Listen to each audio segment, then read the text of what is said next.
So we're back on our podcast. This episode 2. I've got two special guests. We've got Sebastian. How you doing, mate?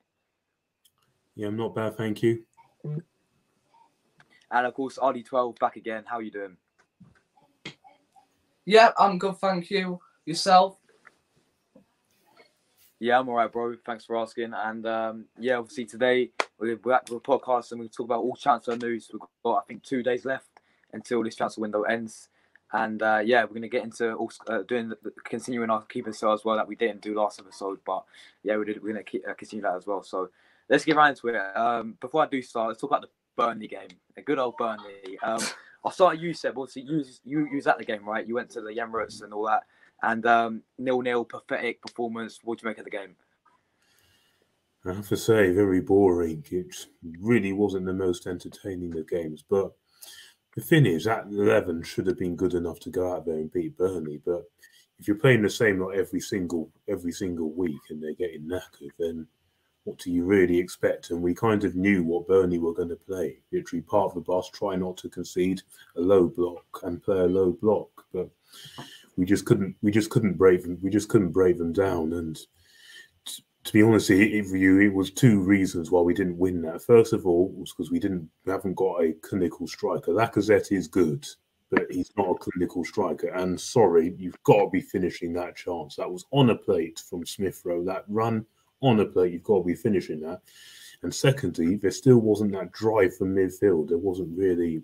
The Congo was having to do everything on his own, and I feel very sorry for him because he shouldn't have been in that position. And those are the two reasons why we did not win the game. When you're playing two attacking midfielders, Smith Rowe and Odegaard together, it still won't give you the drive and still won't give you the balance you need in midfield. And Burnley exploited that, and they stuck to their game plan, and they got the point. And the thing is, all we needed was a goal. And then I reckon the game would have been there for us to get more, because then they would have had to have opened up and come at us, and it would have left massive gaps in the middle that we were capable of exposing. But the longer the game went on, we didn't. The more comfortable Burnley got, and I honestly thought they were very comfortable in that game. And it's a big opportunity missed, because we could have gone fourth, and especially when you're looking at that Chelsea-Tottenham result and Man United winning, it's now just put even more pressure for us for that top four race. But we are still in it,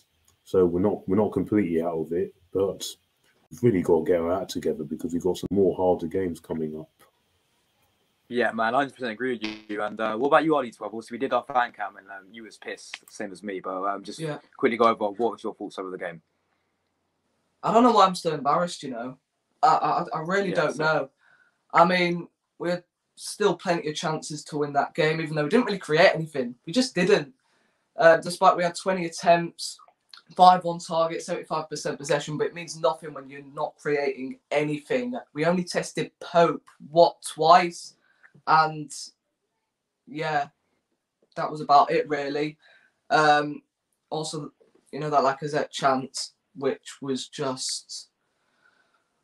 I mean, he's a £52 million striker, and you're on nearly, 150 grand a week, and you're missing chances like that. And don't forget, it's not the first time that he's done this. He's done it so many times.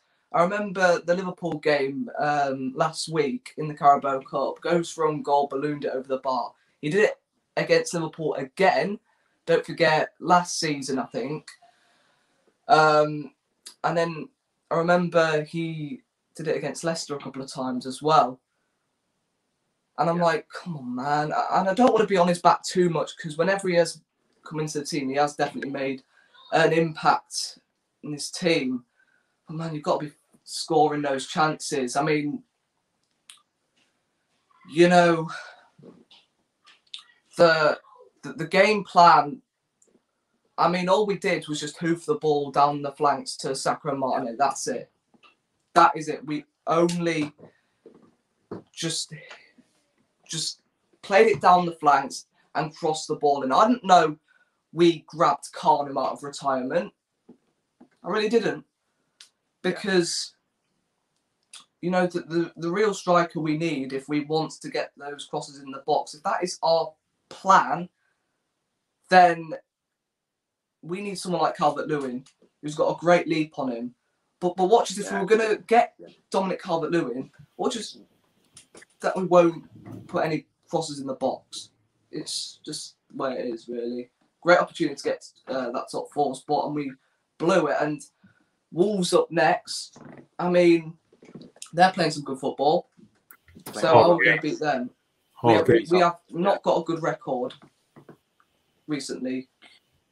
I want to ask you both this, right? Obviously, drawing them as a Burnley, obviously we said in the podcast in the first episode, right, that a draw would be like a defeat. And it actually really felt that way, right? Because obviously it's embarrassing joining to bottom of the league Burnley. They've won one game this whole entire season, right? And we drew 0-0 with them. Who do you actually blame for the performance? Do you blame the manager? Do you blame the tactics? Or do you blame the players? I'll start with you, Seb. Who do you blame for the performance? Oh, to be honest with you, it's hard to point the finger at one person because a combination of things have really paid into it, just like it has with the whole month. Like the manager is the situation of why we're short in midfield.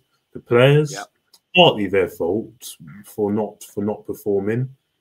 So yeah, it's a mixture. It's a mixture of both. But the thing is that like what's his name just said? Sorry, I don't know your name. Just said. We weren't creating anything. It's because there was no protection in that midfield. And when you're playing 2 attacking midfielders, along with an inexperienced holding midfielder, you ain't going to create anything. And the fact that we've got so many players out on loan, Maitland-Niles, Torreira, and Xhaka, out on loan, when we will all currently walk in this team, then whose fault is that? That's the manager's fault. And also, look at the substitutions. If you're bringing on, like, Nketiah, first of all, why are you putting him on the wing? Because Smith-Rowe was actually playing all right. He was actually looking to do something for something to happen. He did a lot more than Odegaard did in that and Saka did in that whole game. So why did you take him off? If anything, what you do, you take off... I would have taken off probably Odegaard or even possibly Lokonga just to make sure we have that extra option up front so we can score. And also, what's this with this Aubameyang? Because I honestly think he's been treated very, very badly. We're going to go over that. Yeah, we actually have a right. We have a right to know as fans what the real situation is now. Yeah, stripped of the captaincy for being late several times, fair enough. But to be completely banished from the team for this long, nah, that's not right. Right, exactly. And what do you think about Ollie's 12? We'll see. Sorry. Yeah, go on, Seb. I'd much rather have him. No, carry on, man. I'd much rather have him on the bench to come on than Nketiah.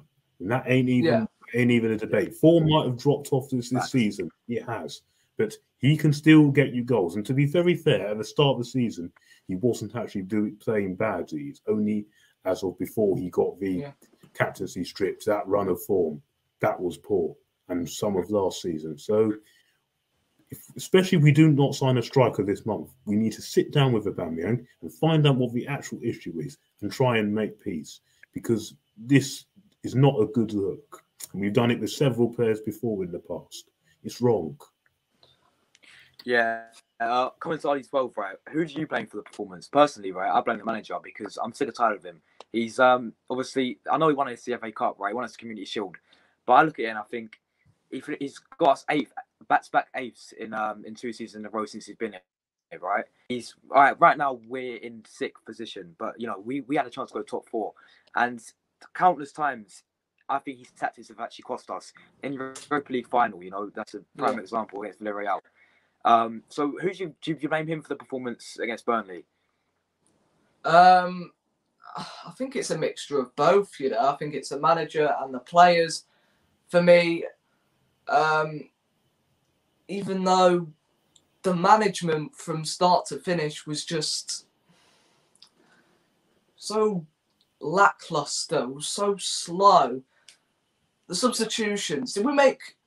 How many subs did we make in that game? One. Was that Nketiah? It was one. Yeah. She won. Yeah.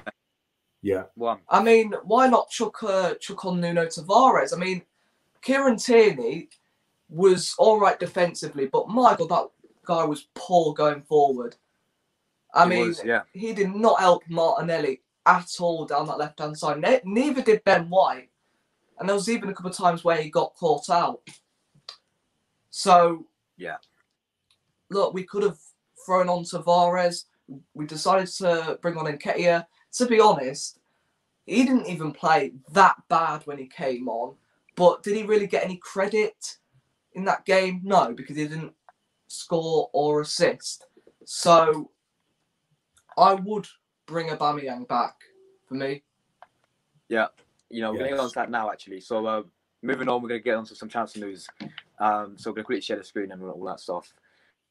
So yeah, Fabrizio Romano has confirmed that we're going to sign this USA goalkeeper, Matt Turner, from New England Revolution. As you can see, can you see the screen all right, guys?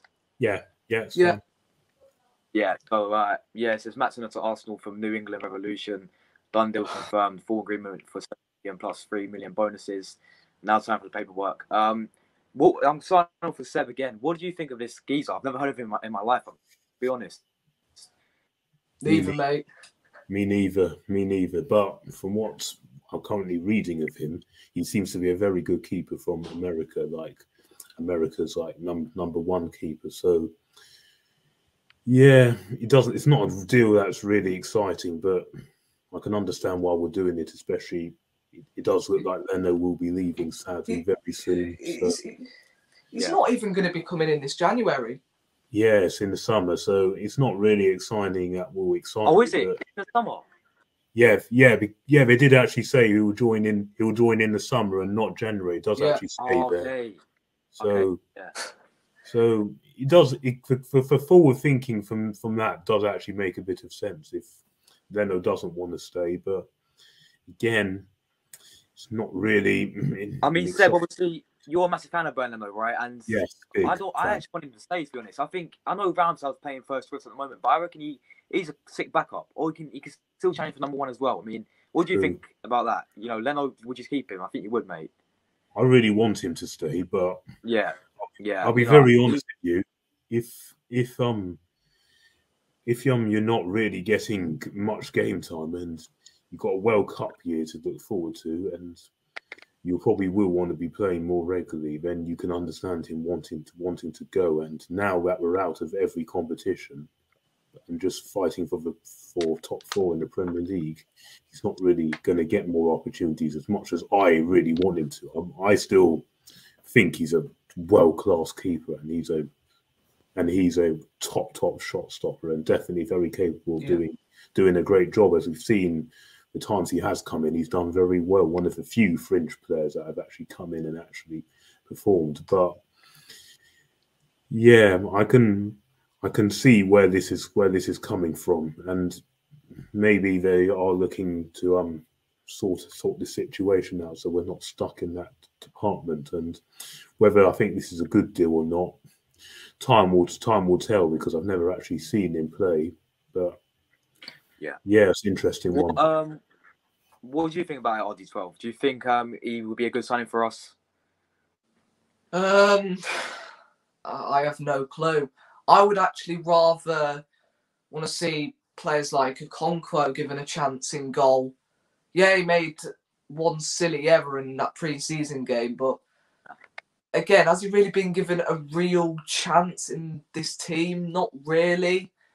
So for me, I would rather give him a chance than someone like Matt Turner. We don't need a goalkeeper at all.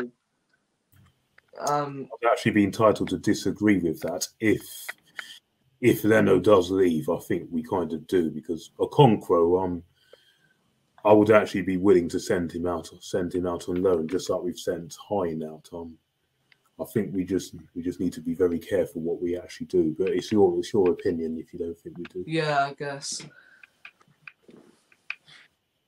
Yeah, obviously that Okonkwo, right? Obviously, you made a mistake against, was it Hibernian? It wasn't that. Hibernian, yeah. Friendly. And personally, I think we need to loan him out. As I said, I think we need to loan him out because I reckon he'll get plenty of game time, right? He's not really going to get game time at Arsenal, only in the not really Cup because you have Leno there. Like Emi Martin, just like Emi Martin just got out of it. And then he'll come back.